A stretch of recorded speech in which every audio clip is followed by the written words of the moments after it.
오늘 같이 나누실 말씀은 구약성경 룻기 3장 7절부터 13절 말씀까지입니다. 구약성경 룻기 3장 7절부터 13절 말씀까지입니다. 우리 같이 한 목소리로 읽겠습니다. 시작. 보아스가 먹고 마시고 마음이 즐거워 가서 곡식단 더미의 끝에 눕는지라. 룻이 가만히 가서 그의 발치 이부리를 들고 거기 누웠더라. 밤중에 그가 놀라 몸을 돌이켜 본즉 한 여인이 자기 발치에 누워 있는지라.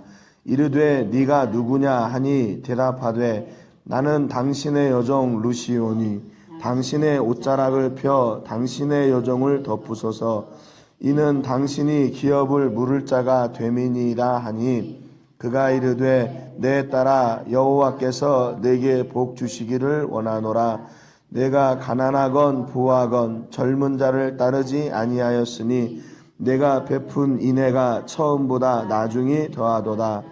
그리고 이제 내 딸아 두려워하지 말라. 내가 네 말대로 내게 다 행하리라.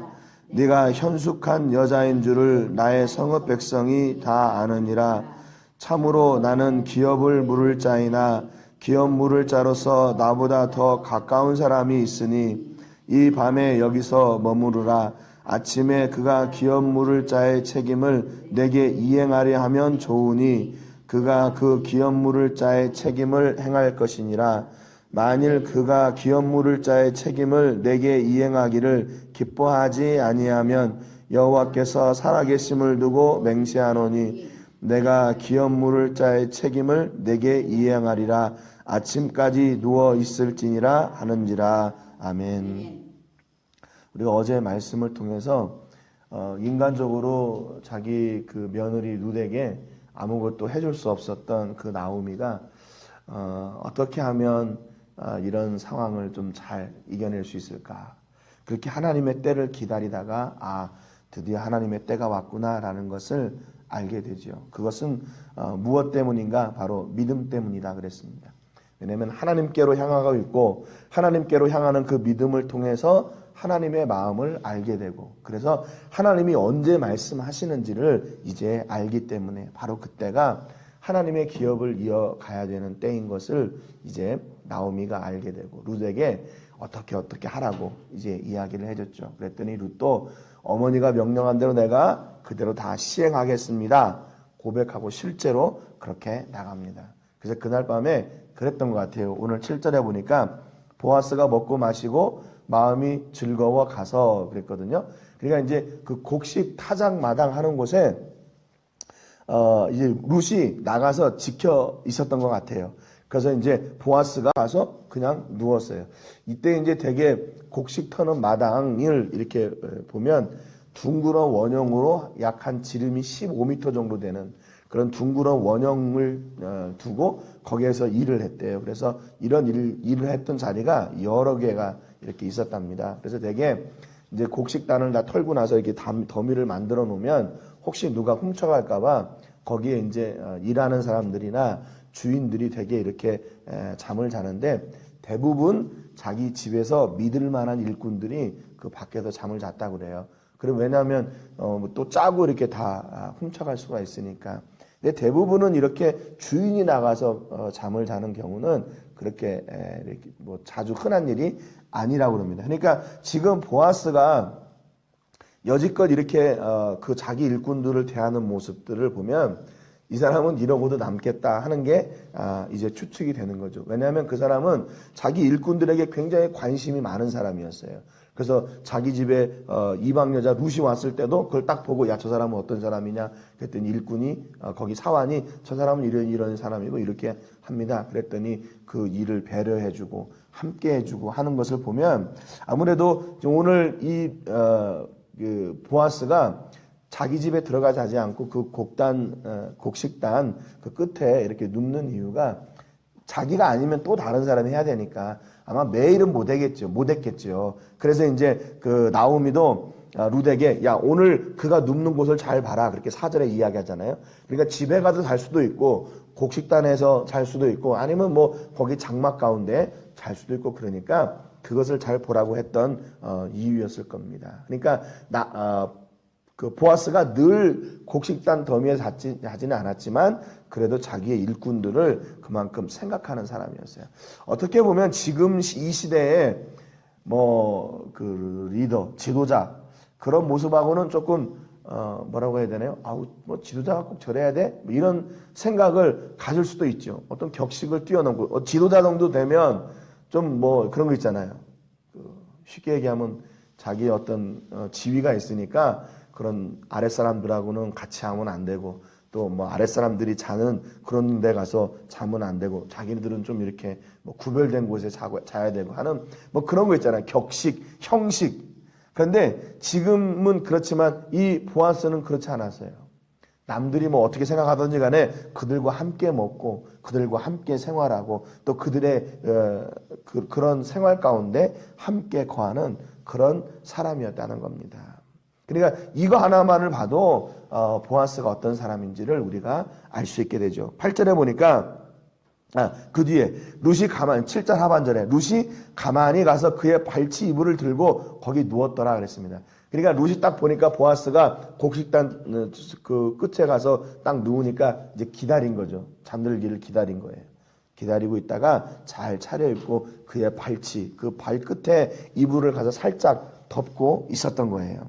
8절에 보니까 밤중에 그가 놀라 몸을 돌이켜 본즉 한 여인이 자기 발치에 누웠는지라 그랬습니다. 또 시간이 지나니까 시간이 지나서 보니까 이 보아스가 뭐 뒤척이거나 어떻게 했겠죠. 그런데 자기 발에 보니까 한 여인이 거기 누워 있는 거예요. 깜짝 놀라겠죠. 9절에 네가 누구냐? 그랬더니 그 룻이 당신의 여종 룻입니다. 그렇게 물어봐요. 그렇게 이야기합니다. 그러고 나서 당신의 옷자락을 펴 당신의 여종을 덮으소서 그렇게 얘기해요. 지금 이 상황이 아마 보아스는 이게 뭔가 어리둥절한 상황이었어요. 잠에서 깼으니까. 그런데 당신의 여종 룻입니다. 아침에 만났던 그리고 우리 집에서 일하는 그 여종이구나. 나오미의 며느리구나. 이제 알았겠지요. 왜 왔을까? 당신의 옷자락을 펴서 당신의 여종을 덮어주세요. 이렇게 얘기를 했어요. 이 옷자락이란 말은 히브리 말로 카나프란 말인데요. 룻기 2장 12절에 보면 처음에 보아스가 룻을 그 일하는 장소에서 만나요. 그래서 사환한테 이 사람이 누구냐 그랬더니 이 사람이 이렇게 모압 땅에서 나오미의 그 며느리로 자기가 결혼을 했다가 이제 이렇게 돼가지고 어머니를 따라서 여기까지 온 사람입니다. 그런 이야기를 다 듣지요.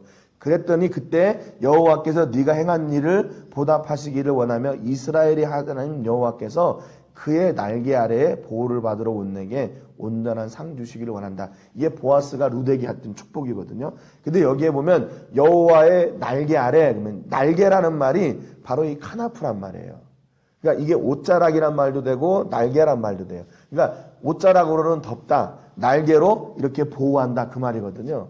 그러니까 지금 왜 이 룻이 이 지금 보아스에게 이 얘기를 하냐면 옛날 전에 보아스가 룻에게 했던 이야기이기 때문에 그것을 이렇게 기억하고 있다가 룻이 다시 보아스에게 그 이야기를 하는 거예요. 당신이 전에 내게 축복할 때 하나님의 그 카나프 아래 보호받기를 원한다고 축복하셨잖아요. 그래서 제가 오늘 당신에게 당신의 그 카나프로 저를 보호해 주세요. 그 말입니다. 그러니까 굉장히 어떻게 보면 자칫하면 이게 굉장히 외색적으로 보인다고 얘기해도 될까요? 한 여자가 어느 남자가 자고 있는 그 발치에 가서 누워 있으니까 이게 어떻게 보면 굉장히 좀 이렇게 껄끄러운 장면일 수도 있어요.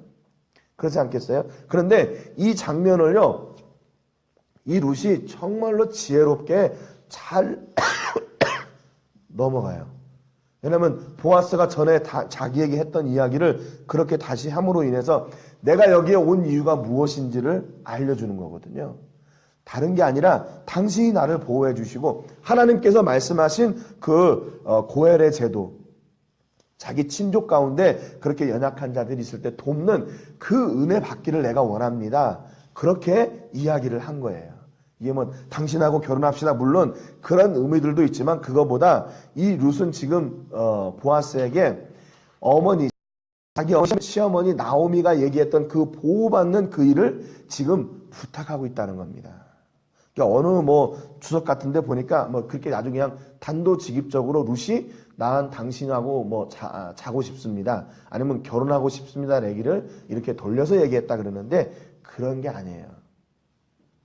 그렇게 천박하게 얘기한 게 아닙니다. 그러니까 지금 이것을 보고 보아스가 뭐라고 얘기했냐면 10절에 보니까 당신의 여정을 덮어주십시오. 왜냐하면 이는 당신이 기업을 물을 자가 됨입니다. 당신이 우리를 보호할 그런 기업 물을 자니까 저희를 좀 이렇게 도와주십시오. 그 말이에요.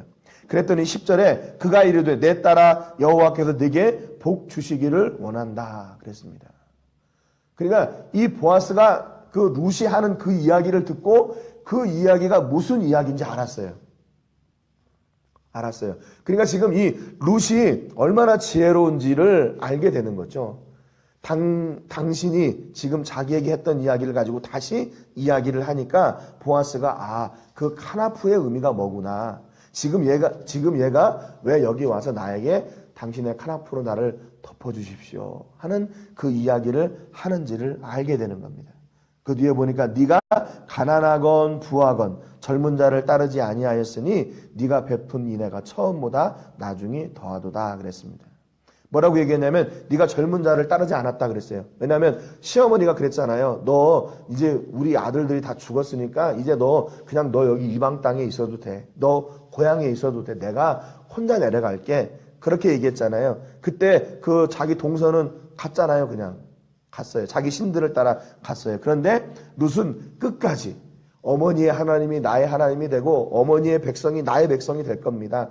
그렇게 순종하고 여기까지 왔잖아요. 그러니까 젊은 자를 따르지 않았다는 것은 뭐냐면 내가 그 시어머니를 버리지 않고 그 자기가 얼마든지 재혼할 수도 있는데 그 자리를 놓고 시어머니를 따라왔다는 거예요.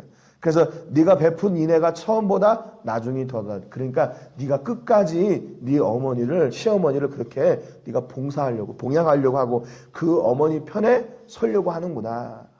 이것을 보아스가 알게 되는 거죠. 얼마나 기쁠까요? 그렇잖아요? 이게 내 일이 아닌데도 불구하고 다른 사람이 자기 어머니에게 그렇게 효도하려고 그렇게 하려고 하는 것을 보면 참 기특하고 마음이 좋지요. 근데 보아스는 또 얼마나 그랬겠어요. 그 여인의 룻의 현숙함을 보는 거예요. 그래서 내 딸아 여호와께서 네게 복 주시기를 원한다. 그렇게 복을 빌 수밖에 없는 상황인 거죠. 여기 보면 이 룻기에 전체의 룻기에 흐르는 단어 아니면 그 중심 은혜는 뭐냐면요. 인애예요. 여기 인애, 자비, 헤세드란 말이죠. 히브리 말로 헤세드란 말인데 이게 이 성경의 중심이에요. 그러니까 결국 이게 뭐냐면 인애와 자비는 하나님이 그분의 백성들을 사랑하시는 마음이 인애와 자비 뭐 그런 뜻이에요. 그러니까 이게 우리 가운데 인애와 자비가 있다. 그것은 결국 무슨 얘기냐면 하나님으로부터 온 그 인애와 자비를 우리가 배웠다는 얘기예요. 그래서 우리도 인애와 자비를 이렇게 베풀고 함께 나눌 수가 있는데 그게 우리로부터 온 것이 아니라 그분으로부터 온 것이라는 거죠. 그래서 분명히 우리 삶 가운데 인애도 있고 자비도 그런 사랑도 있잖아요. 그러면 그것은 자랑거리가 되나? 자랑거리가 안 되죠. 왜? 나로부터 온 게 아니라 그분으로부터 온 거니까. 그분이 그분의 백성을 사랑하는 방식이 인애와 자비예요. 그러니까 우리가 그것을 배워서 우리도 역시 마찬가지로 그 사랑을 실천하게 되는 거니까 이거는 자랑할 일이 아니라 감사할 일인 거예요. 감사할 일.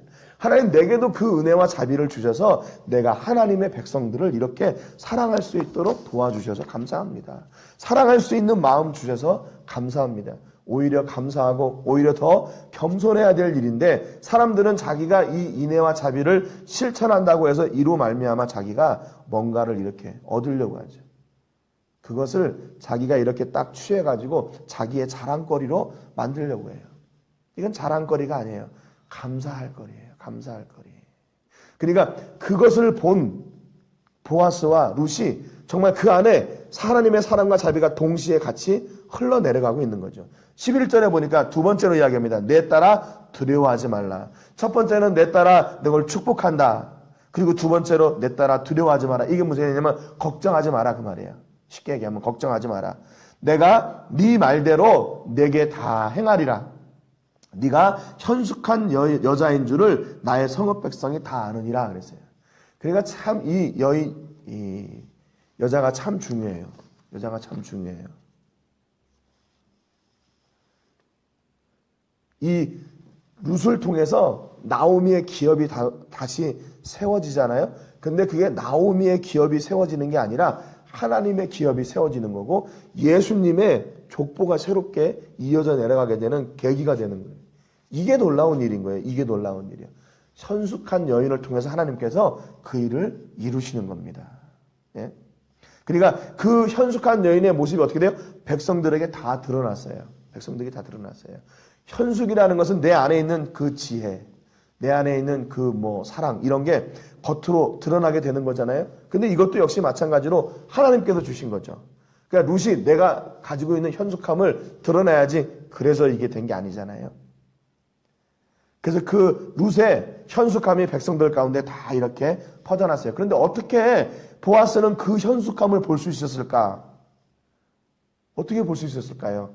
그에게 그런 현숙함이 있기 때문에 그 현숙함을 본 거예요. 그러니까 믿음은 믿음을 보고, 지혜는 지혜를 보고, 진심은 진심을 보고, 이렇게 현숙함은 현숙함을 보는 거예요. 믿음 아닌 것이 믿음을 볼 수가 없어요. 지혜 아닌 것이 지혜를 볼 수가 없어요. 진심 아닌 것이 진심을 볼 수가 없는 거예요. 그래서 성경은 그러잖아요. 영은 영으로 깨닫게 된다고. 영은 영이라야 영으로만 분별이 가능한 거예요. 그러니까 진심을 거짓으로 볼 수 없는 거죠. 그러니까 이 얘기는 보아스도 역시 현숙한 사람이다. 현숙한 사람이기 때문에 그 여인의 현숙함을 보게 되는 겁니다. 12절에 보니까 참으로 나는 기업물을 짜이나 기업물을 짜라서 나보다 더 가까운 사람이 있으니 이 밤에 여기서 머물러라. 아침에 그가 기업물을 짜의 책임을 내게 이행하려 하면 좋으니 그가 기업물을 짜의 책임을 행할 것이니라. 만일 그가 기업물을 짜의 책임을 내게 이행하기를 기뻐하지 아니하면 여호와께서 살아계심을 두고 맹세하노니 내가 기업물을 짜의 책임을 내게 이행하리라. 아침까지 누워 있을지니라 그랬습니다. 그러니까 이게 누가 한 얘기냐면 룻을 보아스에게 보내기 전에 나오미가 한 얘기예요. 나오미가 뭐라고 했어요? 너가 거기 가면 이렇게 네가 발치해가 누워있으면 그가 너에게 할 일을 알게 할 거야. 그렇게 얘기했잖아요. 그게 무엇 때문에 그랬다고 그랬죠?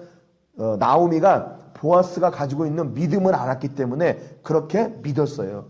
그랬더니 실제로 어떻게 돼요? 보아스가 룻이 지금 어떻게 해야 될지를 앞으로 이야기해 주잖아요. 그러니까 역시 지혜는 지혜로 이렇게 내려가는 거죠. 지혜는 지혜로 반응을 하고 믿음은 믿음으로 반응을 하게 돼요. 그래서 여기에서 보아스가 자기가 좀 그런 거 있지 않겠어요? 남자들 그런 게 있잖아요. 여자들이 자기를 의지하고 뭔가 이렇게 필요할 때 걱정하지 마. 내가 다 알아서 해줄게. 내가 다 알아서 해줄게. 그러잖아요. 근데 지금 오늘 보아스는 그러지 않아요. 그것을 섣불리 이야기하지 않습니다. 왜냐하면 이것을 합법적으로 해나가야 되기 때문에 지혜로 해나가야 되기 때문에 여기 보니까 지금 보아스보다 기업물을 자로서 더 가까운 친척이 있었어요. 나오미 가족에 더 가까운 친척이 있었어요. 그래서 이 보아스가 어떻게 얘기하냐면 내가 내일 아침에 가서 그 사람한테 물어볼게. 그 사람이 기업을 물을지 안 물을지 물어보고 그 사람이 만약에 기업을 안 물은다고 하면 내가 반드시 이 기업을 물으겠다. 그렇게 얘기하는 거죠. 얼마나 멋있어요. 얼마나 멋있어요. 자기가 지금 그런 상황이 합법적으로는 안 되는 거예요. 그래서 이것을 내가 억지로 할게. 그거보다는 이렇게 해서 이게 안 되면 이렇게 내가 끝까지 책임져 줄게. 그렇게 이야기를 하는 거죠. 이 보아스도 역시 지혜롭고 바르고 합법적으로 그 일을 하려고 이거를 서두르지 않습니다. 그래서 야 여기 아침까지 누워 있어라. 정말로 얼마나 멋진 사람이에요. 정말 든든한 사람이죠. 우리가 지혜는요 이렇게 군더더기가 없어요. 하나님의 일을 할 때 지혜로 일을 하면 하나님의 방법으로 일을 하면 이렇게 순조롭고 순탄하게 되어가요. 그런데 이걸 어거지로 하려고 하다 보니까 이게 힘들어지는 거죠. 모든 게 이해가 안 되고 동의가 없어지고 누구도 이거 저게 되나? 이렇게 되는 거예요. 그런데 하나님의 방법으로 믿음으로 나가게 되면 모든 일이 그렇게 순조롭게 되는 거예요. 여러분, 이 가운데 누가 있어야 되냐? 교회가 바로 그 중심에 서 있어야 돼요. 교회는 그 무엇보다도 가장 하나님의 방법으로 합당하게 하나님의 일을 해야 돼요. 하나님의 방법이 뭘까요? 교회 가야 되는 그게 바로 믿음이라는 거죠. 믿음으로 하나님의 일을 하고 믿음으로 하나님의 일을 세워가야 되는 겁니다. 그래서 아무리 빠른 길이 있어도 불법이라면 안 가야 되죠. 아무리 그게 좋은 것처럼 보여도 그게 하나님이 원하시는 게 아니라면 그것을 포기하는 게 바로 교회입니다. 그래서 결국 교회의 본질은 그렇기 때문에 내가 드러나는 것이 아니라 그분이 드러나시는 거예요. 하나님이 드러나시는 거예요. 내 안에 있는 그 믿음과 현숙함이 드러나는 것처럼 그게 누구로부터 온 거야? 하나님으로부터 온 거니까 그게 드러나야 되는 거죠. 내가 드러나는 것이 아니라. 그 가운데 우리 교회와 성도가 바로 설 자리가 그 자리라는 겁니다. 하나님이 기뻐하시는 그 자리, 하나님의 방법으로 일하는 자리, 내가 드러나는 자리가 아니라 우리 아버지 하나님이 드러나시는 그 자리. 우리 모든 교회 또 우리 성도들이 바로 그런 오늘 보아스와 룻과 같은 그 믿음, 자비, 인애, 지혜, 현숙함이 넘쳐나게 되는 그런 귀한 하루 되시기를 주님의 이름으로 축복합니다. 기도하겠습니다.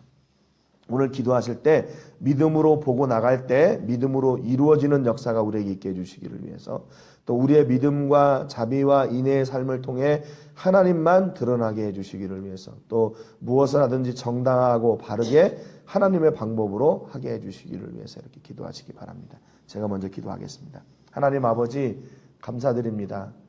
오늘도 룻이 나오미의 이야기를 듣고 보아스에게 가서 당신의 옷자락으로 나를 덮어주소서 하는 당부를 합니다. 그때 보아스는 룻이 자기에게 무슨 이야기를 하는지 바로 알았고 그로 말미암아 보아스는 룻을 축복하고 또한 그에게 염려하지 말라고 이야기합니다. 보아스는 모든 일을 합법적으로 이루어가기 위해 자기보다 더 가까운 기업 물을 자가 있다고 알려줬고 그가 만약에 기업 물을 일을 하지 않겠다고 하면 당연히 보아스가 그 기업을 물으겠다고 했습니다. 보아스도 역시 끝까지 그 인애와 자비를 포기하지 않고 하나님의 기업을 이어가기 위해 애쓰는 믿음의 사람이었습니다.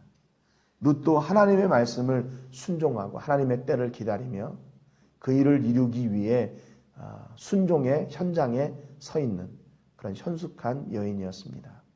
하나님, 우리 안에 주신 이 믿음과 자비와 또 사랑과 현숙함과 지혜를 통해서 하나님의 선한 일이 이루어지기를 원합니다. 그래서 우리의 사역을 통해 우리의 순종을 통해 우리의 교회를 통해 하나님이 드러나시고 하나님이 영광 받으시는 놀라운 복이 있게 하여 주시옵소서. 아버지 하나님 우리 교회 모든 식구들 오늘도 지켜주셔서 어디에 있든지 이런 믿음과 지혜가 풍성하게 하시고 우리 주변 사람들에게도 그 지혜가 드러나 하나님의 영광이 되는 우리 모든 식구들 또 자녀들 우리의 사업장들이 다 되게 해 주옵소서. 모든 영광 하나님께 드리며 예수님의 이름으로 기도드립니다. 아멘. 기도하겠습니다.